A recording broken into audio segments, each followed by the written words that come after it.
ইরানের বিধ্বস্ত পরমাণু প্রকল্পে $৩,০০০ কোটি বিনিয়োগের প্রস্তাব দিয়েছে যুক্তরাষ্ট্র। তবে এত কিছুর মধ্যে কেন এই বিনিয়োগ তা নিয়ে রীতিমতো চলছে নানা জল্পনা কল্পনা। সূত্র বলছে, এই পদক্ষেপের উদ্দেশ্য হল বেসামরিক ও শান্তিপূর্ণ খাতে পরমাণু শক্তির ব্যবহার নিশ্চিত করা, যা কিনা মধ্যপ্রাচ্যের চরম উত্তেজনা পরিস্থিতির মধ্যে আসছে।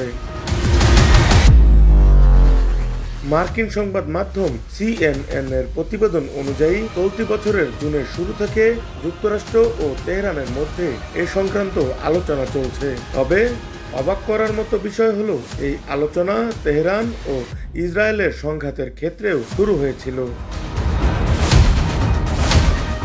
মার্কিন প্রশাসন ইরানের ইউরেনিয়াম সমৃদ্ধকরণ কর্মসূচি স্থায়ীভাবে বন্ধ করতে চায়, যার জন্য তারা ব্যাপক বিনিয়োগের প্রস্তাব দিয়েছে।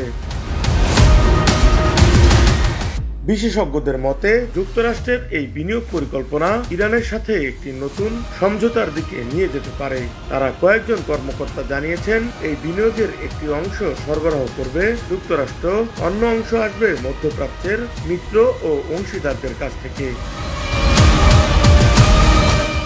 এদিকে ট্রাম্প প্রশাসনের কর্মকর্তারা জানিয়েছেন, ইরান তাদের ফ্রিজ হিসাবগুলো খুলে দেওয়ার প্রস্তাবও পেয়েছে, যার মাধ্যমে ইরানের $600 কোটি বিদেশি ব্যাংকগুলোতে ফ্রোজেন অবস্থায় রয়েছে। তাছাড়া ইরানের তেল রপ্তানির ওপর যেসব নিষেধাজ্ঞা ছিল সেগুলোও শিথিল করার ইঙ্গিত দিয়েছেন তারা। তবে প্রশ্ন থেকে যায়, ইরান কি এ সকল প্রস্তাবে সম্মত হবে?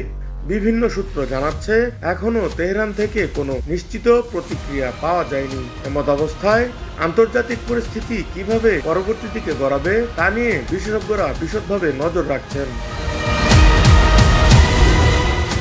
গত মাসে ইসরায়েলের বিমান হামলার জবাবে ইরানও ক্ষেপণাস্ত্র নিক্ষেপ করেছে, ফলে উত্তেজনা ক্রমবর্ধমান হয়ে উঠছে। এই পরিস্থিতিতে যুক্তরাষ্ট্রের নতুন উদ্যোগ কোন দিকে মোড় নেবে তা সময়ের উপর নির্ভর করছে।